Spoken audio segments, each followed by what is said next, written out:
En esta oportunidad, ustedes inician su rotación de nefrología y vamos a desarrollar esta noche 2 temas.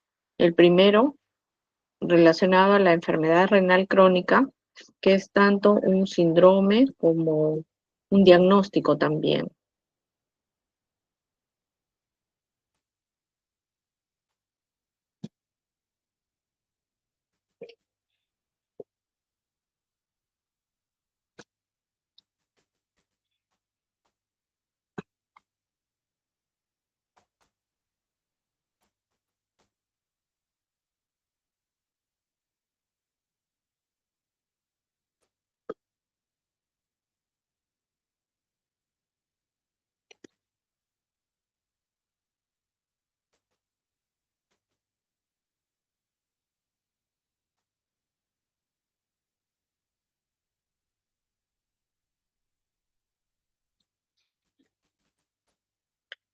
No es posible avanzar.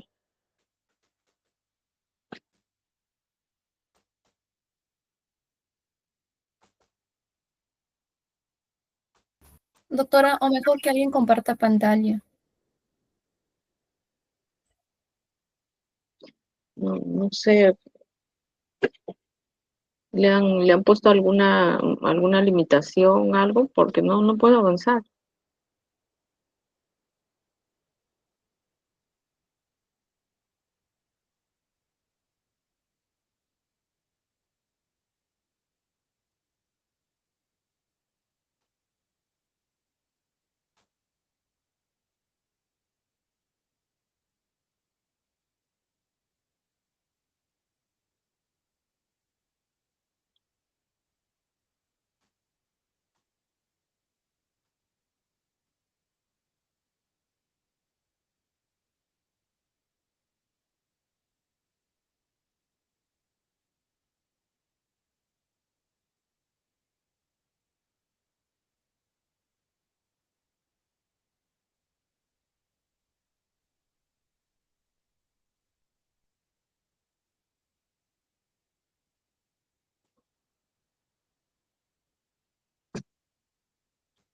No se puede avanzar. No sé qué. ¿Le han puesto alguna?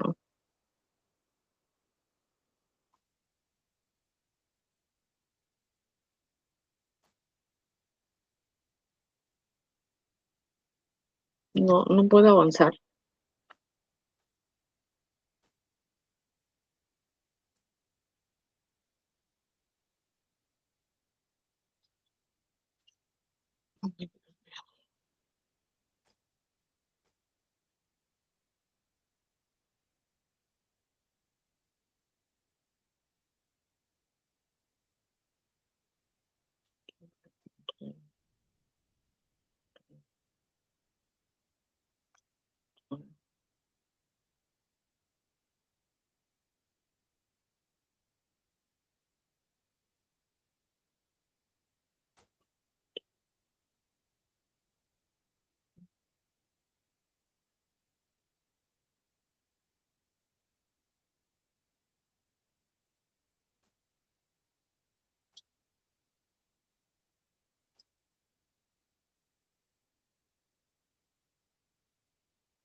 Aquí le envío las diapositivas para poderlas compartir.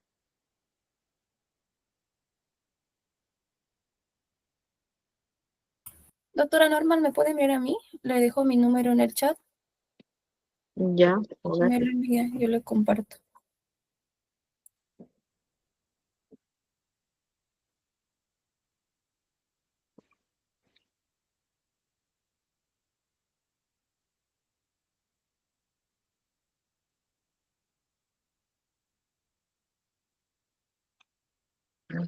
A ver, un ratito. ¿Eh?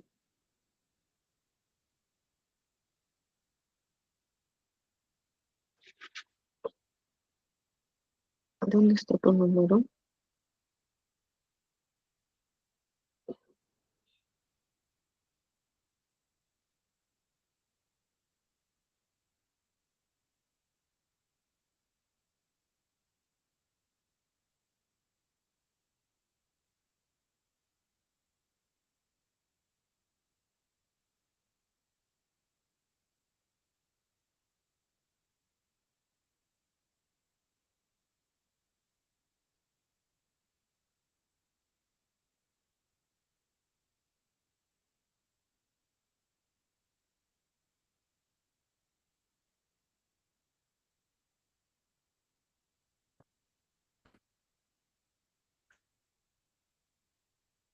Sheila, ¿me puedes dar tu número?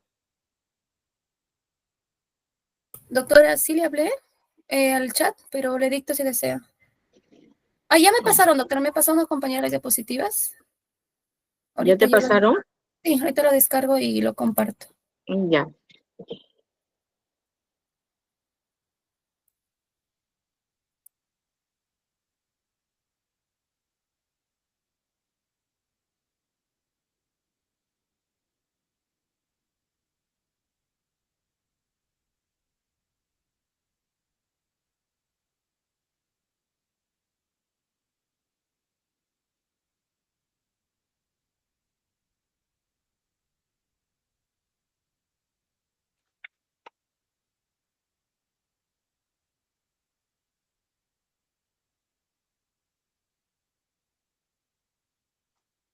¿Es posible pantalla completa?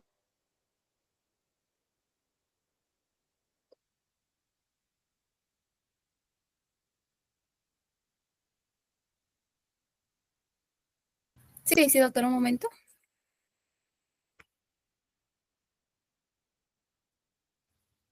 Ya, ¿se puede ver? Sí, pero no es completa esa pantalla, ¿no? Sí, pantalla completa. No sé si lo pueden ver mis compañeros. Mm, Bueno, empezamos. La enfermedad renal crónica.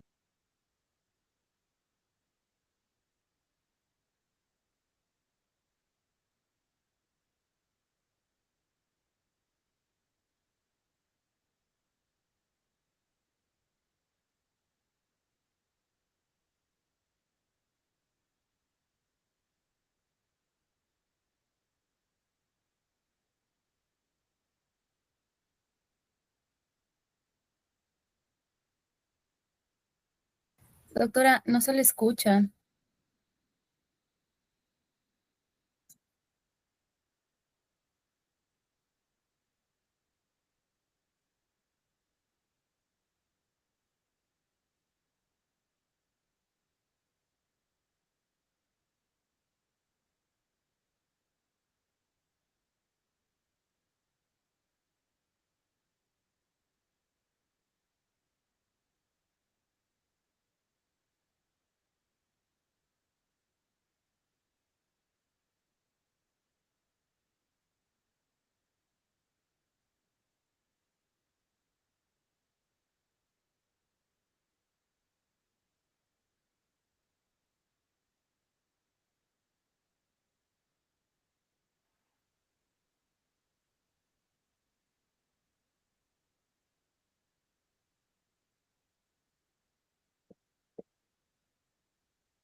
Empezamos.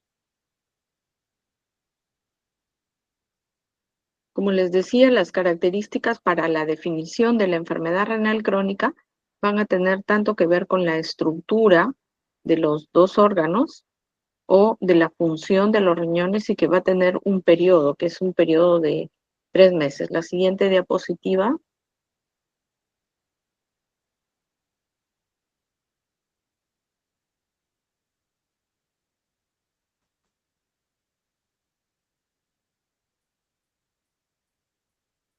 La siguiente diapositiva, por favor.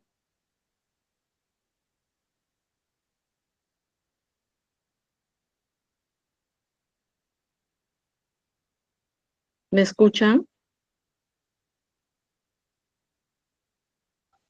Sí, doctora. ¿Pero qué pasa? No pueden pasar las diapositivas.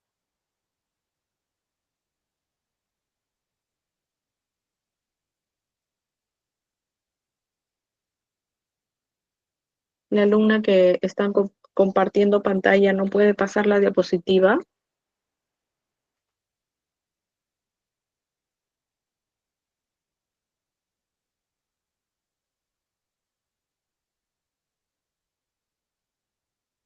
Por favor, ¿me pueden contestar? Doctora, dice que no sabe qué pasó, que se le congeló la pantalla. Ella está intentando pasar las diapositivas, pero no se ven.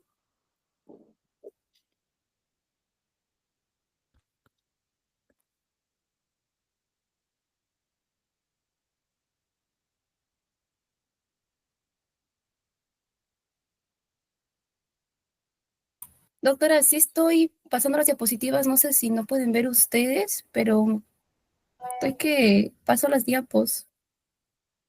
Sí, pero no, yo estoy en la inicial, en la Sí, diapositiva justo, inicial. sí, doctora, justo usted decía pasar A ver, las diapositivas. una pregunta, ¿no tiene que ver con la grabación que ustedes hacen? No, no, Porque no. yo preferiría que no graben y estén atentos a a toda la clase, ¿no? Doctora, pero varias veces hemos hecho eso y no, porque... compañeros, ¿ustedes ven mis diapositivas? O quizás en mi laptop, no sé. Incluso lo puse en grande, pero no sé qué pasó. O quizás alguien más que pueda compartir, por favor. A ver, deja de compartir, por favor, yo lo hago. Ok, ok.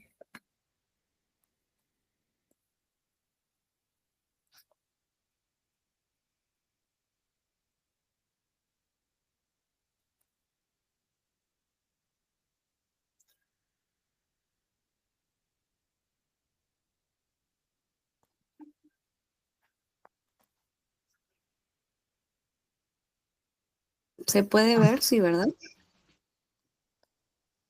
Sí, pero para mí es una pantalla demasiado pequeña.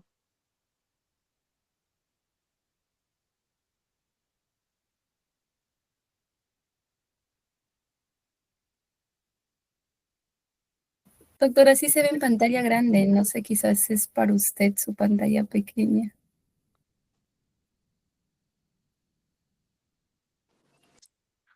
Doctora, ahí logra ver, sí, ¿verdad? Ya, ahora sí, ya. Por favor, continúa con la siguiente diapositiva.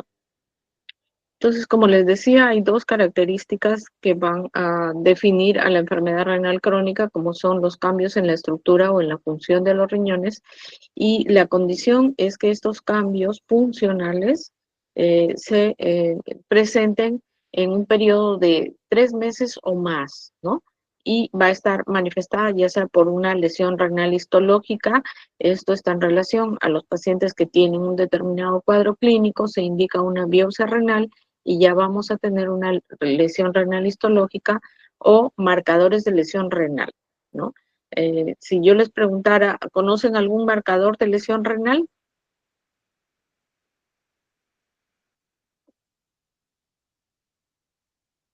La clase debería ser interactiva, ¿no? O sea, la participación del docente como también de los alumnos, para que el docente logre que ustedes capten digamos, los puntos principales, los puntos claves que van a definir de que se logre el objetivo de que ustedes aprendan a diagnosticar una enfermedad renal crónica, ¿no? Entonces, un marcador de lesión renal, por ejemplo, es la proteinuria. Cuando ustedes preguntan en la anamnesis al paciente si tiene orina espumosa, entonces ya eso es un indicador de que si yo pido un examen de laboratorio de una proteinuria y si está positivo, eso es un marcador de lesión glomerular, ¿no?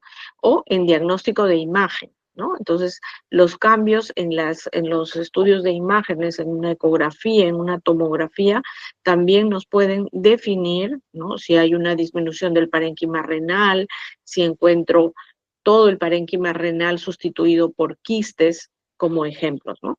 O una tasa de filtrado glomerular en menor a 60 mililitros por minuto con o sin daño renal. La siguiente, por favor.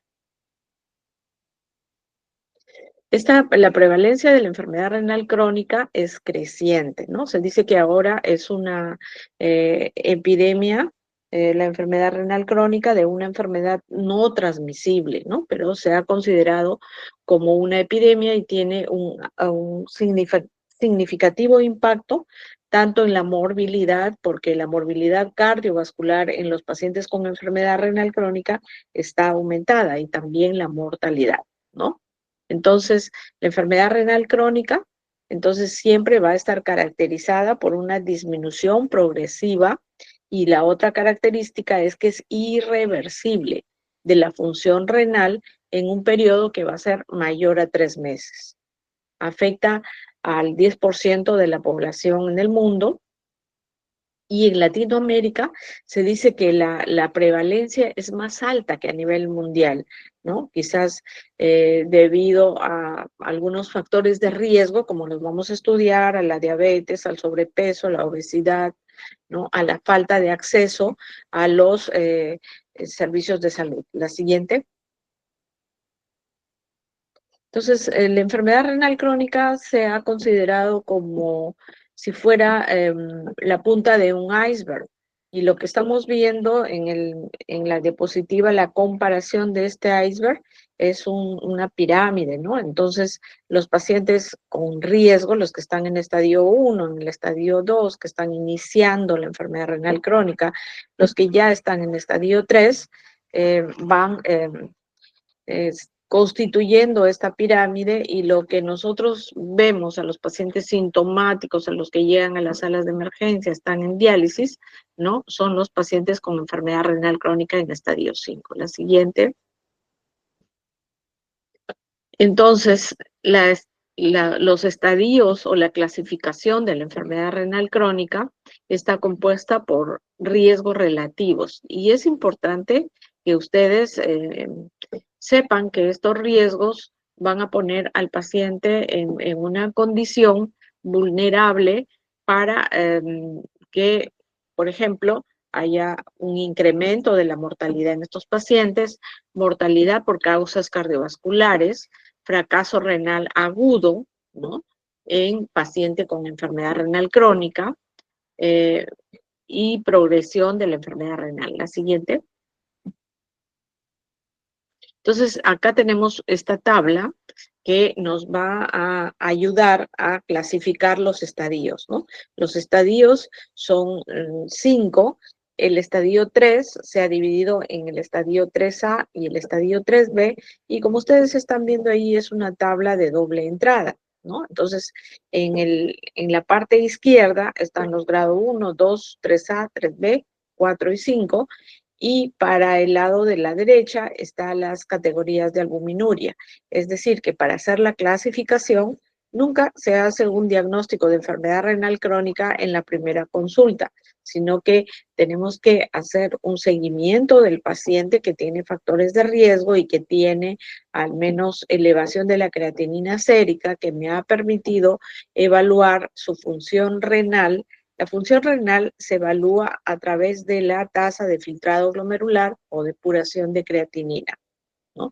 Entonces, yo a través de estos métodos voy a obtener la función renal, pero a la vez necesito también la albuminuria, es decir, los valores de albúmina en orina, ya sea en una sola muestra de orina, como un valor para el A1 menos de 30 miligramos de albúmina por gramo de creatinina. Eso es cuando se toma una muestra aislada de orina y hago esta relación, ¿no?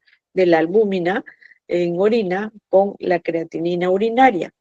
Es moderada cuando los valores de albuminuria están entre 30 a 300, o es severa para considerar el A3 mayor a 300 miligramos por gramo. La siguiente.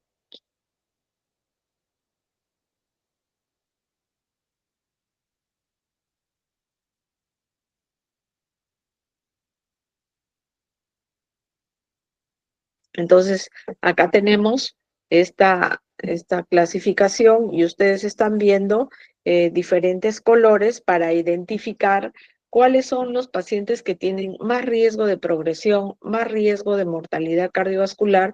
Son los pacientes que justamente están en la franja roja y que tienen las diagonales negras, ¿no?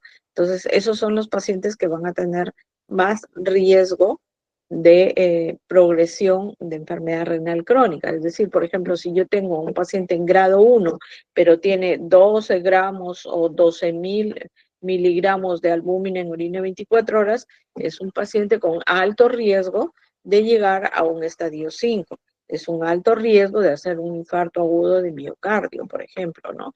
Entonces, tiene riesgos incrementados. La siguiente.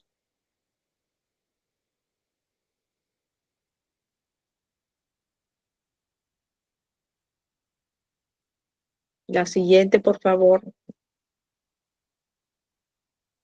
Entonces, en el modelo conceptual de la enfermedad renal crónica, vamos a tener que el paciente pues empieza con, digamos, una función renal normal, pero si hay riesgo aumentado, entonces puede progresar a daño, a una disminución de la función renal y ya puede llegar hacia una insuficiencia renal, ¿no? Entonces, estamos viendo también que las flechas tienen doble sentido.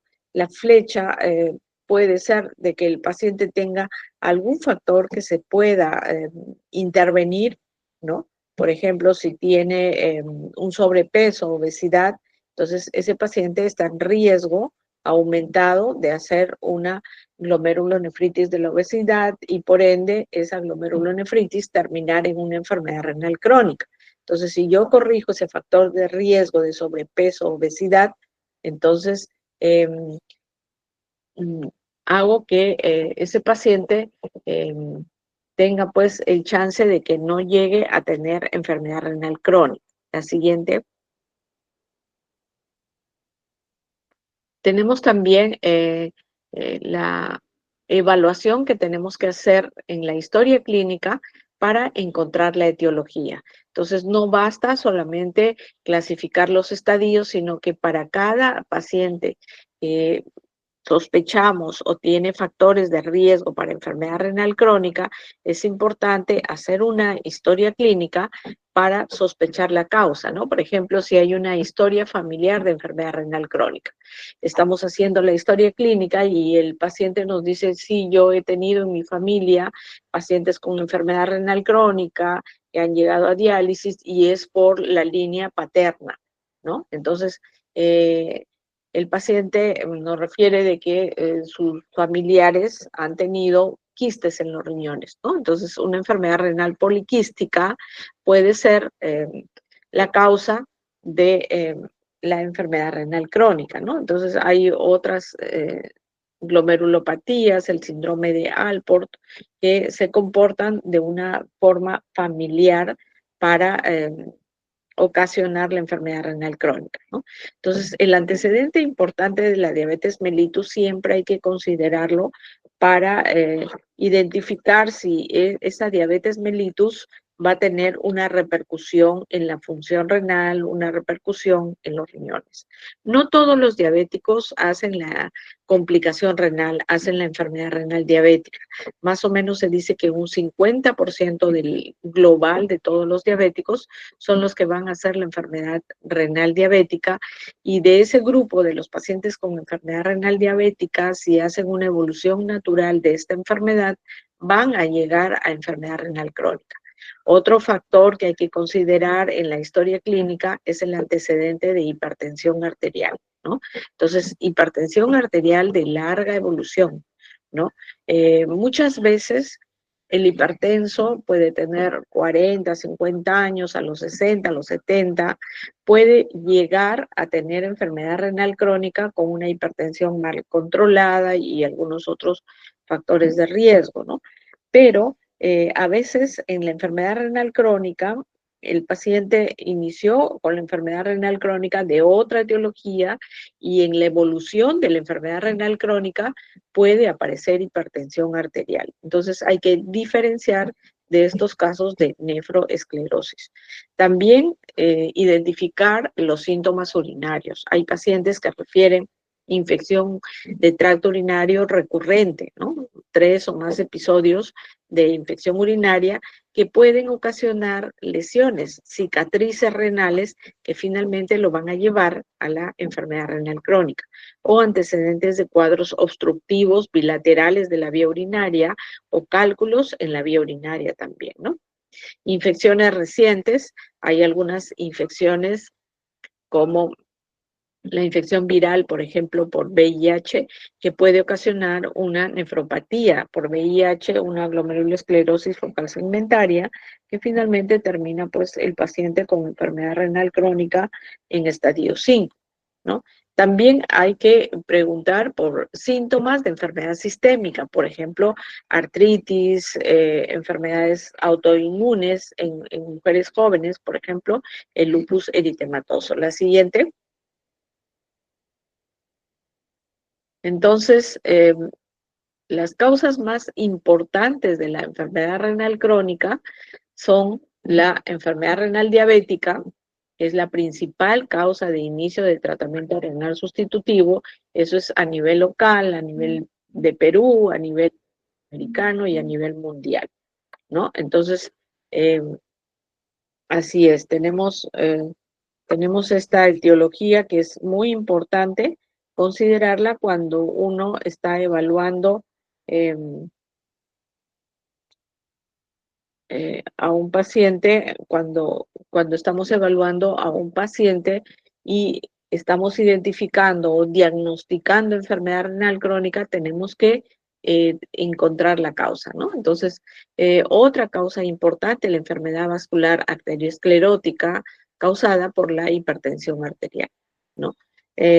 Entonces, hay causas más frecuentes por un compartimento renal afectado.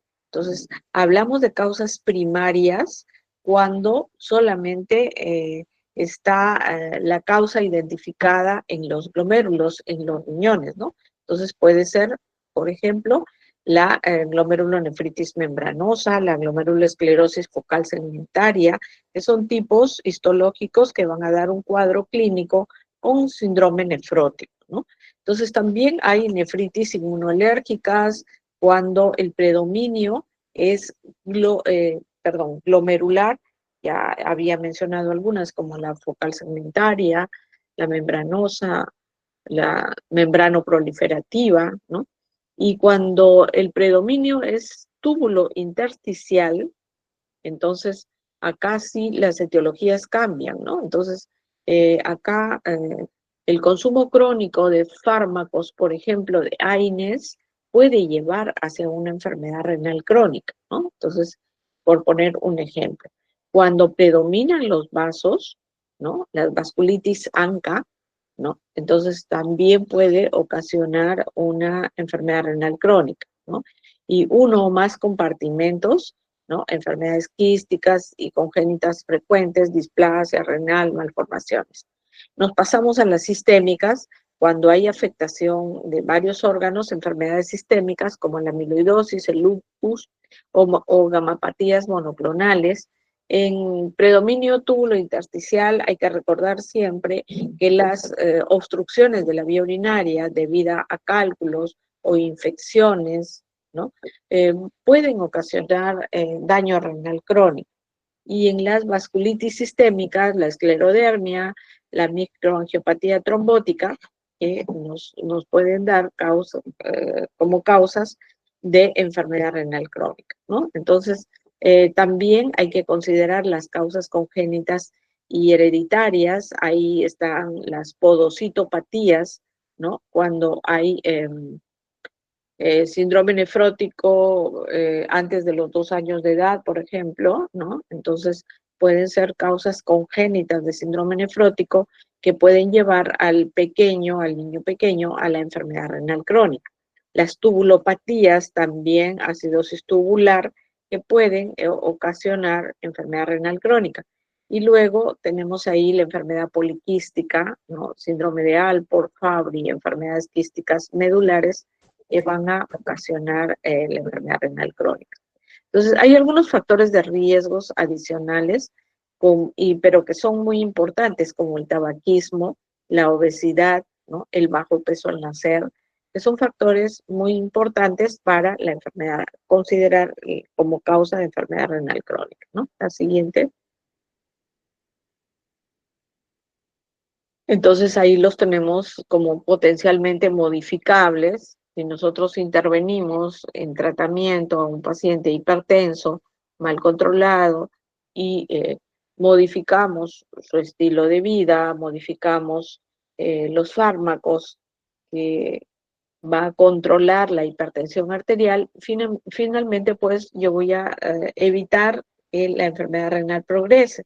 Igual para la diabetes, ¿no? Si es un diabético mal controlado, más rápidamente, si tiene la enfermedad renal diabética, puede progresar. Si yo modifico, uso tratamientos, asociación de medicamentos para llegar a un nivel de glicemia que no le permita pues que tenga daño o el daño se incremente a nivel renal, entonces es un factor modificable, así como la dislipidemia, el tabaquismo, la hiperuricemia y la enfermedad cardiovascular, ¿no? Pero hay algunos no modificables. La edad avanzada, los riñones disminuyen de tamaño, entonces empieza pues la nefroesclerosis senil, ¿no? Entonces eso ya no se puede modificar. El sexo masculino también, la raza negra, el bajo peso al nacer se ha considerado como tal debido a que el bajo peso al nacer ocasiona una disminución, perdón, un menor número de nefronas en cada riñón. Entonces el niño nace con menos de 1 millón de nefronas por riñón y esas nefronas ya no aumentan cuando nacen, ¿no? Entonces esas nefronas empiezan a hiperfuncionar, ¿no? Y la hiperfunción puede ocasionar finalmente una glomerulosclerosis, ¿no? Antecedentes familiares también. Entonces, inherentes a la enfermedad renal crónica, la anemia, alteraciones de calcio, fósforo, paratormona y la acidosis metabólica. La siguiente.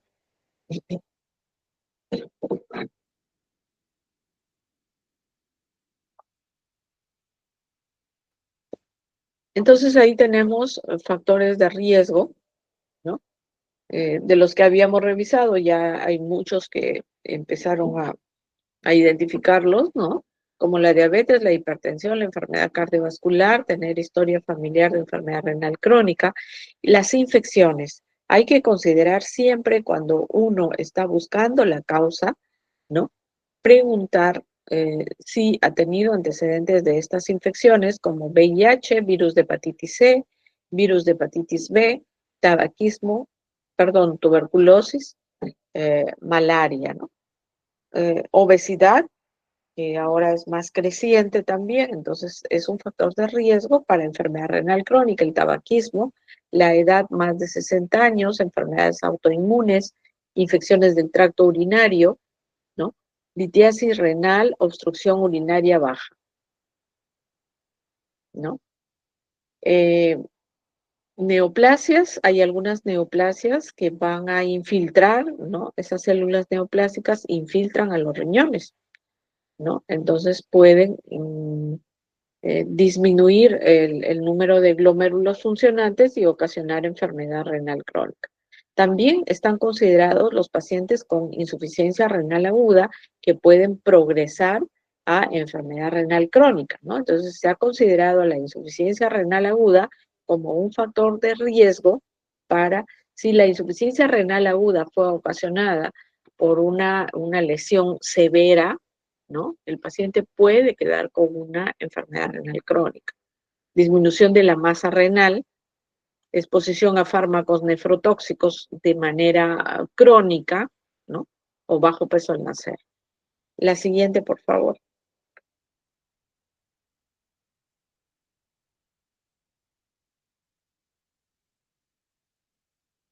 Entonces, llegamos al punto de la fisiopatología. Es muy interesante saber que la carga de proteínas que se ven sobre todo en las enfermedades glomerulares, que van a alterar la membrana basal glomerular, eliminar proteínas por la orina, es un factor dañino, la proteína, para ocasionar glomeruloesclerosis, como estamos viendo en la diapositiva, ¿no? Luego vamos a ver al detalle cómo es que la proteína ocasiona glomerulosclerosis. La siguiente. Entonces ahí tenemos pérdida de masa renal funcionante, van a haber defectos de excreción, ¿no? Productos tóxicos se van acumulando en la enfermedad renal crónica, ¿no? La urea, todas las toxinas urémicas, el balance hidrosalino se hace positivo, o sea, el paciente empieza a tener edemas, defectos de la degradación, la insulina permanece más tiempo, es decir, la insulina endógena permanece un periodo más largo de tiempo porque la vía de eliminación renal está retardada. Entonces, el diabético con enfermedad renal crónica normaliza, entre comillas, sus niveles de glucosa debido a la insulina circulante, ¿no? Y finalmente, pues, tiene más riesgo de hacer episodios de hipoglucemia el paciente con enfermedad renal crónica. La elevación de la paratormona y alteraciones en la producción por defecto disminuye la producción de vitamina D.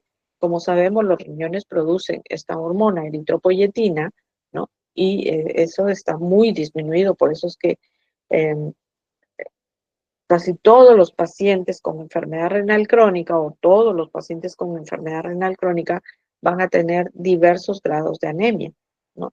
Y hay un exceso en la producción de renina. La siguiente. Entonces ahí tenemos que la disminución del número de nefronas funcionantes ocasiona una vasodilatación preglomerular, ¿no? Entonces aumenta el flujo plasmático por nefrona. Este evento es muy importante entenderlo para explicar la proteinuria, el aumento de la presión del capilar glomerular, ¿no? Entonces aumenta la presión dentro del capilar glomerular y por lo tanto aumenta la excreción de proteínas en orina, ¿no?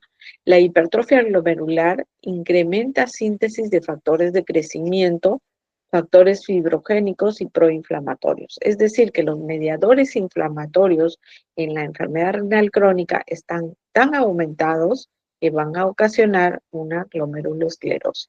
La siguiente. Entonces tenemos ahí a la angiotensina 2, ¿no? Todos los eventos que ocurren con la activación de la angiotensina 2, como ustedes están viendo ahí, muchos mediadores inflamatorios, ¿no? Diferentes vías de los mediadores inflamatorios que están aumentados, y ahí hay uno que es muy importante, que está en el centro, que es el factor de crecimiento tumoral beta, ¿no? Este factor de crecimiento tumoral beta es el que en las células tubulares proximales se secreta este factor de crecimiento tumoral beta y es el causante de la esclerosis. Cuando hablamos de esclerosis es fibrosis, ¿no?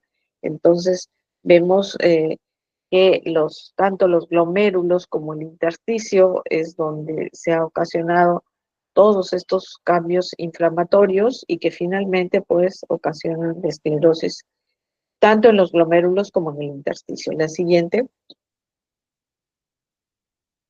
Entonces, esta angiotensina 2 aumenta la hiperfiltración glomerular por incremento de la presión dentro del capilar glomerular, induce a estrés oxidativo, activa la expresión, ahí hemos dicho, de los mediadores proinflamatorios y las moléculas de adhesión. La siguiente.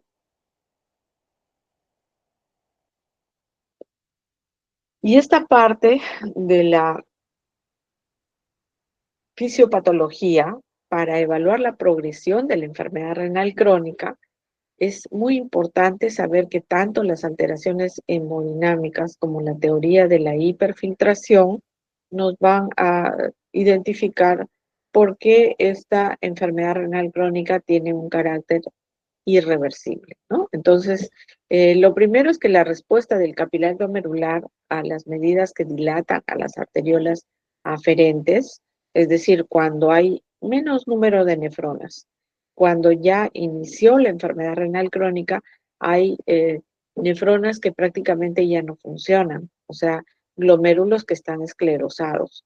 Entonces, las que quedan, ¿no? Van al comienzo se dilatan las arteriolas aferentes, entonces por reducción de las nefronas funcionantes, o se vasodilatan las arteriolas eferentes debido a la acción de los inhibidores ECA o de los ARA2. La siguiente. Entonces, acá tenemos un modelo experimental, ¿no? Un ratoncito en donde se evaluó la progresión de la enfermedad renal crónica y se hizo una ablación. Ablación significa extirpación quirúrgica de las 2/3 partes del parénquima renal, ¿no? En animales de experimentación se les extrajo las 2/3 partes de sus riñones y se los empezó a observar en los días que seguían, ¿no? Entonces, habían cambios hemodinámicos en las nefronas remanentes, había una vasodilatación preglomerular, eso es lo que se observó, incremento del flujo plasmático renal por nefrona, aumento de la presión del capilar glomerular, del filtrado por nefrona y de la fracción de filtración. Dentro de unas semanas empezó a aparecer proteinuria, ¿no? Entonces, esta proteinuria era debido al aumento de la presión dentro de los capilares glomerulares, había hipertensión arterial y empezó la insuficiencia renal progresiva. Entonces, estos animalitos de experimentación fallecían por uremia. La siguiente, ¿no? Entonces, este incremento de la presión glomerular del capilar glomerular es un punto muy importante para identificar que esta mayor progresión dentro del capilar glomerular ocasiona injuria renal, ¿no? Y finalmente cicatrización. La siguiente. Entonces, la presión del capilar glomerular incrementada, ¿no? Hace que aumente la pérdida de proteínas por orina. Entonces, la pérdida de proteínas por orina va a ser cuantificada en el laboratorio como un nivel de proteinuria de mayor a 300 miligramos en orina de 24 horas, ¿no? Entonces, no toda la proteína que se ha filtrado por el glomérulo va hacia la orina.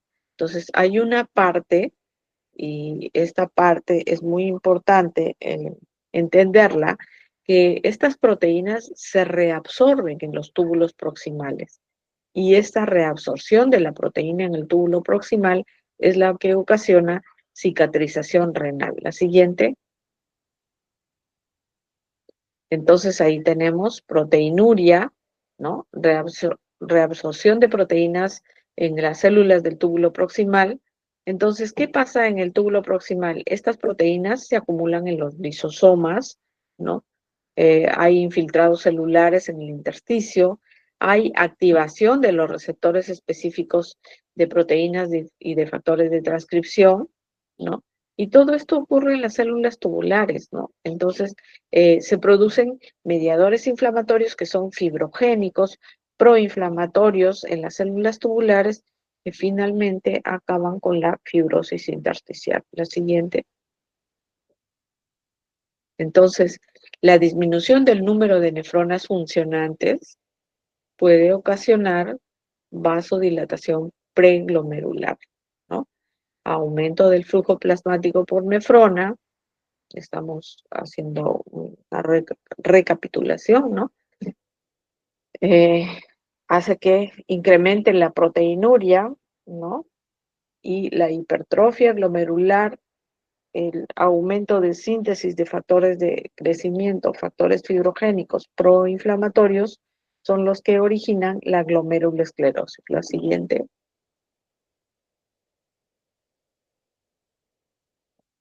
Entonces, ahí tenemos que en la fisiopatogenia de la enfermedad renal crónica, el evento más importante es la reabsorción tubular excesiva de proteínas que van a activar a los mediadores proinflamatorios. La siguiente.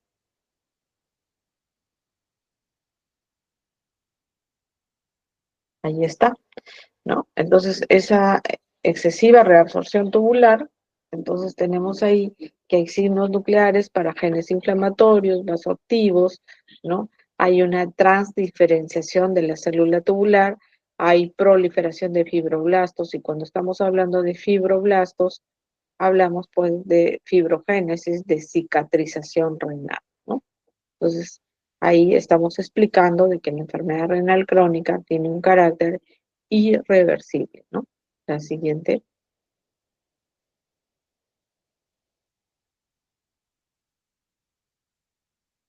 Entonces, acá tenemos todo el evento de la glomerulosclerosis, ¿no? Cómo es que eh, se activan estas moléculas inflamatorias y que va pasando, pues, de un fenómeno inflamatorio a una proliferación de estos fibroblastos y finalmente, pues, a la aparición de la fibrosis, ¿no? La siguiente. Entonces, hay diversos mecanismos de progresión que están implicados en la progresión de la enfermedad renal crónica, ¿no? Uno es la hiperfiltración glomerular, ¿no? Entonces, la hiperfiltración va a ocasionar un daño estructural y funcional del glomérulo que acelera la esclerosis glomerular. La inflamación crónica, ¿no? La inflamación crónica, ya hemos visto la activación de esos mediadores inflamatorios que ocasiona fibrosis. La fibrosis intersticial se acumula matriz extracelular, colágeno, y va a llevar a pérdida de nefronas funcionales, ¿no? El estrés oxidativo y también la disfunción endotelial. La siguiente. Entonces, hay algunos factores potencialmente reversibles capaces de empeorar el grado de daño renal, ¿no? Entonces, si por ejemplo en un paciente que está depletado de volumen, estamos usando una dosis alta de diuréticos o ha tenido abundante pérdida hídrica, ya sea por vómitos, por deposiciones líquidas o estos eventos hacen de que se agrave el daño renal y pueden precipitar una falla renal aguda. O el paciente tiene una obstrucción, por ejemplo, ¿no?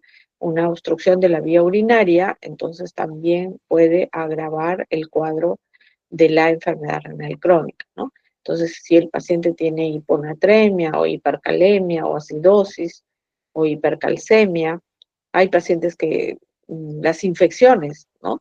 Infecciones que pueden estar facilitadas por catéteres, sondas, ¿no? O agentes nefrotóxicos como los contrastes yodados, el gadolinio, ¿no? O fármacos que deben evitarse en pacientes con enfermedad renal crónica, ahí está con letras mayúsculas, los antiinflamatorios no esteroideos, ¿no?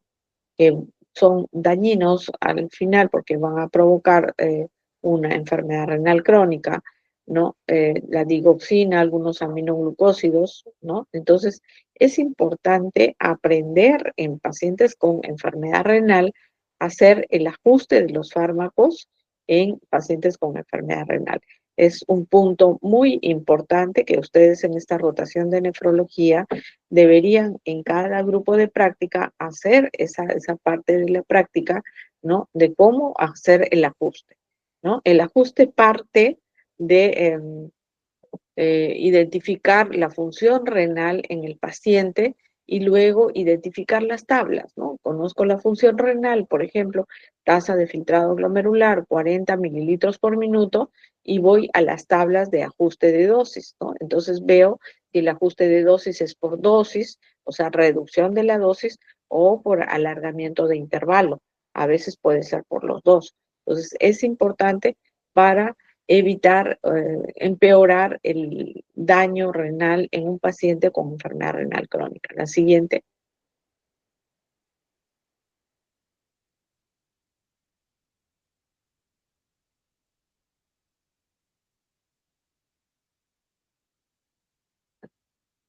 La palabra tamizaje se refiere pues a la búsqueda, ¿no? A la búsqueda de factores de riesgo para encontrar pacientes con enfermedad renal crónica. Entonces, el tamizaje de la enfermedad renal crónica se puede hacer pues en pacientes diabéticos, en pacientes hipertensos, en pacientes que han tenido una infección por virus de hepatitis B, hepatitis C, VIH, ¿no?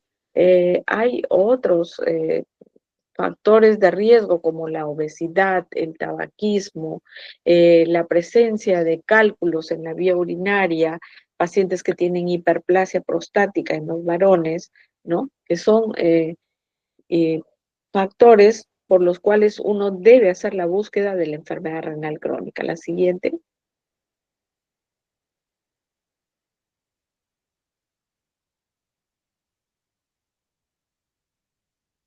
Entonces, cuando uno evalúa a un paciente con enfermedad renal crónica, vamos a tener una parte que es la historia clínica, otro que son los estudios de laboratorio y los estudios de imágenes, ¿no? Entonces, hacemos en esa secuencia, en ese orden.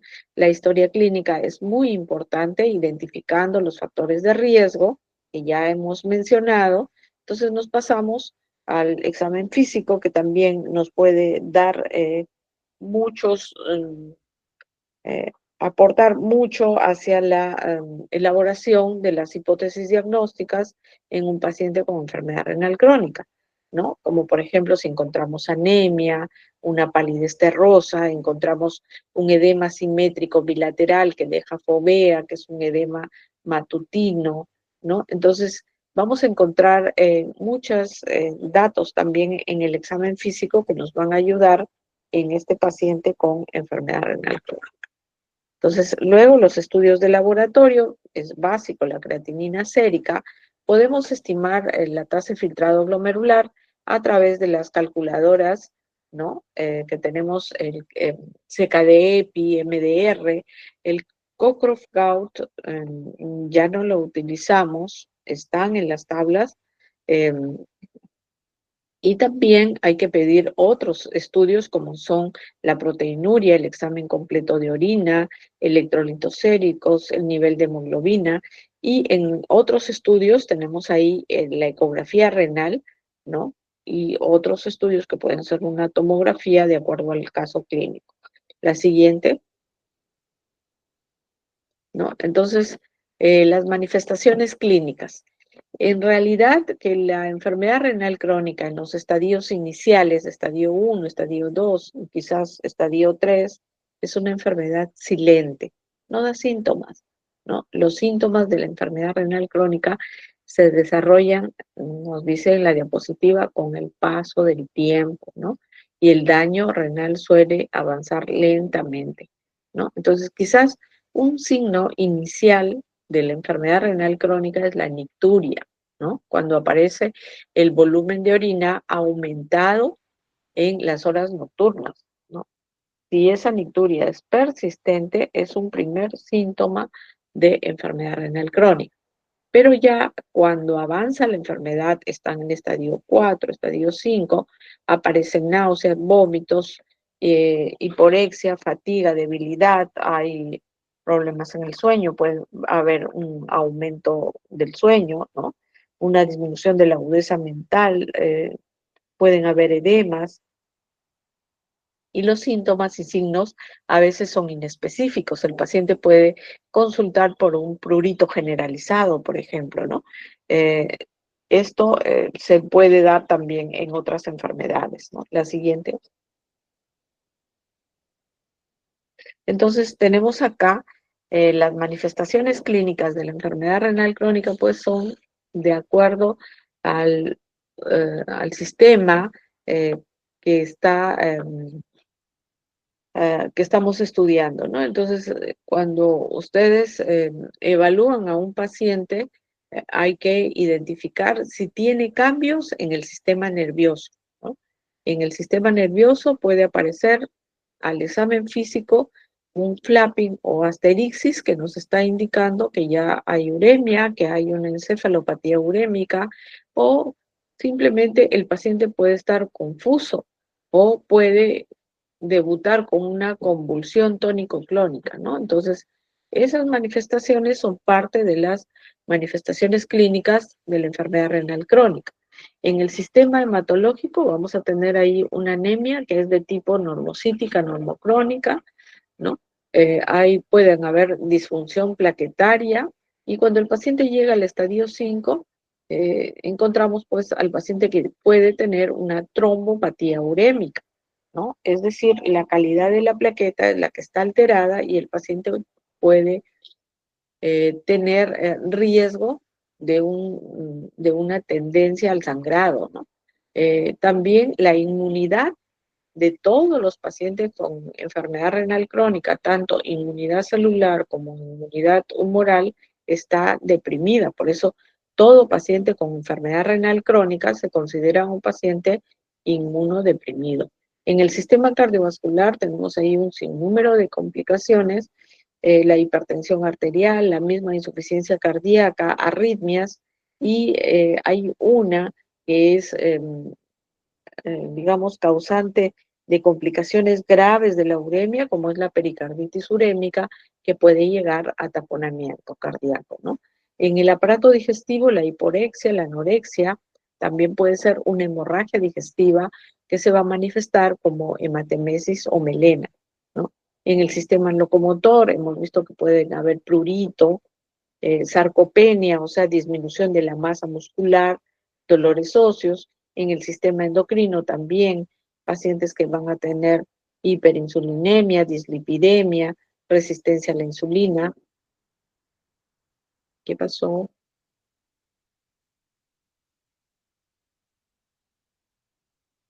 ¿Qué pasó?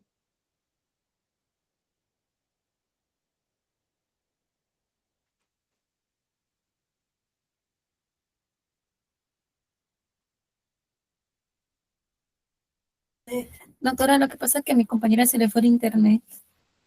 Oh, Ahorita vemos que alguien más comparte un momentito, por favor, doctor. Ya volví, doctora, disculpe. Se me fue el internet.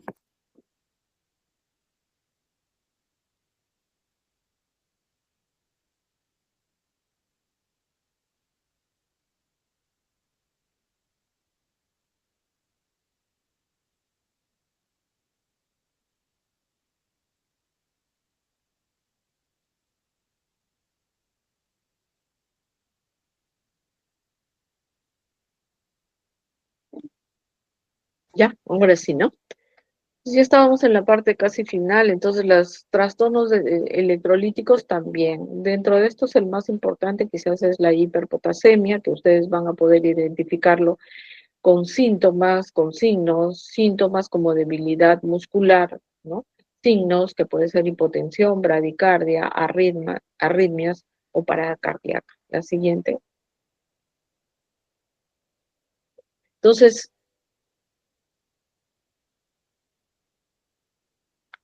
las manifestaciones clínicas en la historia clínica son muy importantes, van a ser variadas.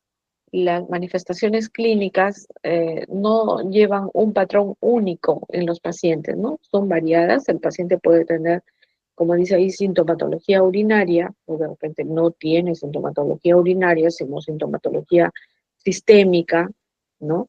En el enfoque diagnóstico tenemos que ver el tiempo de la evolución de la enfermedad, el inicio de los síntomas, qué exámenes de laboratorio tiene el paciente, porque de repente ya tiene exámenes, enfocarnos siempre hacia la etiología y qué repercusión sistémica tiene la enfermedad renal crónica. La siguiente. Entonces, ¿cómo hacemos el diagnóstico? Estamos viendo ahí estas ecuaciones que se ven un poco complicadas para poder hacerlas, pero que ahora en las tablas, ¿no? En las calculadoras, que podemos descargarlas en la computadora, en la tablet, en el celular, nosotros podemos acceder rápidamente a, por ejemplo, CKD-EPI, ¿no? La siguiente. Pero no siempre las calculadoras son, digamos, fidedignas para el cálculo de la función renal.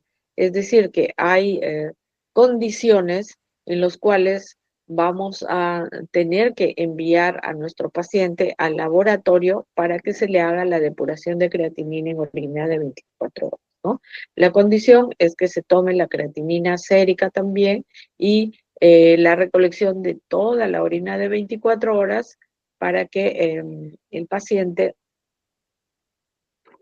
se pueda estimar la función renal, ¿no? Entonces, ¿qué pacientes son los que van a ir hacia un cálculo o hacia una depuración de creatinina en orina 24 horas hecha por el laboratorio, ¿no? Pacientes desnutridos que tienen un índice de masa corporal menos de 19 kilos por metro cuadrado, o pacientes con sobrepeso u obesidad de mayor a 35 kilos por metro cuadrado, pacientes vegetarianos o malnutridos pacientes que tienen alteración de la masa muscular, por ejemplo, los amputados, los que tienen edad menor de 18 años, enfermedades hepáticas, embarazadas, pacientes que tienen un fracaso renal agudo o un empeoramiento transitorio de la función renal, estudio de potenciales donantes de riñón. Si queremos hacer un ajuste de dosis de fármacos de elevada toxicidad, también vamos a tener que enviarlos al laboratorio, ¿no? Entonces, es importante que ustedes conozcan de que las calculadoras nos van a servir en el momento de la evaluación del paciente, pero si yo estoy ante un paciente, acá me parece que faltan los adultos mayores, los pacientes que tienen más de 65 años de edad, ¿no? Agregar a este cuadro, ¿no? Entonces, esos pacientes, si yo estoy evaluando a un paciente de 70 años, entonces obligado voy a tener que mandarlo para una recolección de orina de 24 horas, ¿no? Le toman su creatinina sérica y el laboratorio me envía depuración de creatinina en orina 24 horas, ¿no? Por ejemplo, 30 mililitros por minuto, ¿no? Entonces, es importante conocer cómo evaluar la función renal en cualquier paciente para el diagnóstico de enfermedad renal crónica. La siguiente.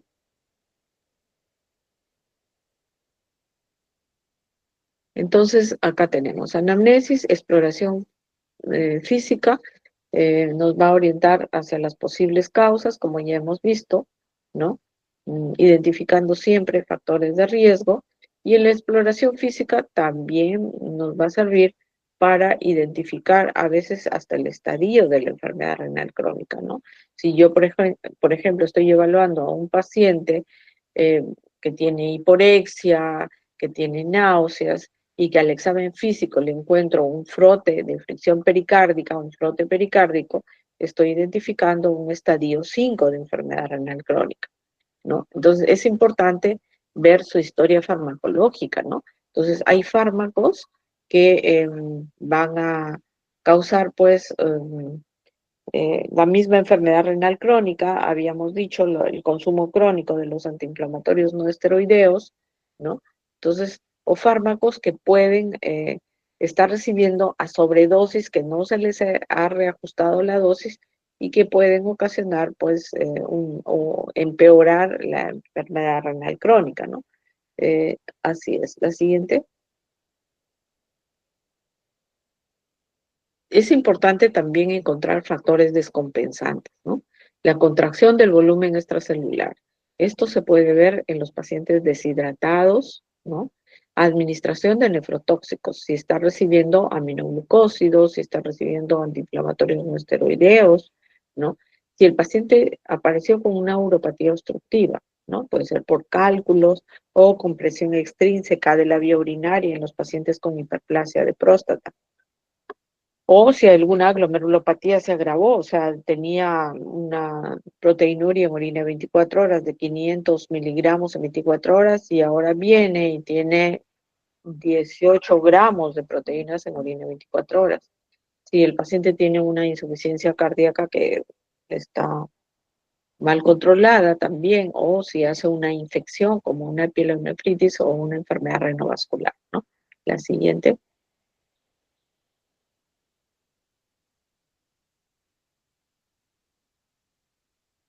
Están los exámenes de laboratorio que siempre dentro del plan diagnóstico son importantes, que debemos conocerlos, pedirlos, la urea, la creatinina, la depuración de creatinina en orina 24 horas, el examen completo de orina, ¿no?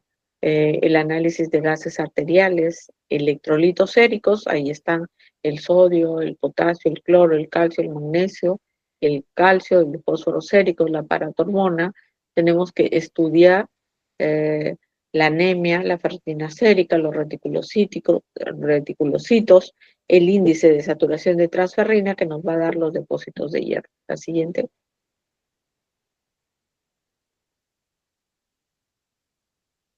También dentro del plan diagnóstico están los estudios de imágenes y es muy útil utilizar a la ecografía renal, a la ultrasonografía renal para identificar los cambios crónicos. Lo que estamos viendo ahí, hemos escogido justamente a riñones ecográficamente con cambios, con incremento de la ecogenicidad a nivel parenquimal, con una disminución del tamaño renal y una pérdida de la diferenciación córtico-medular, ¿no? Entonces, esas características ecográficas, la pérdida de la diferenciación entre la corteza y médula, la están viendo ustedes claramente en la primera foto, ¿no? Superior. Se ha perdido completamente la diferenciación córtico-medular, el tamaño renal pequeño, y decimos que hay enfermedad renal crónica cuando el tamaño renal es menos de 10 centímetros en cada riñón, la corteza renal menos de 7 milímetros, o en la medida ecográfica del parénquima renal menos de 15 milímetros. La siguiente.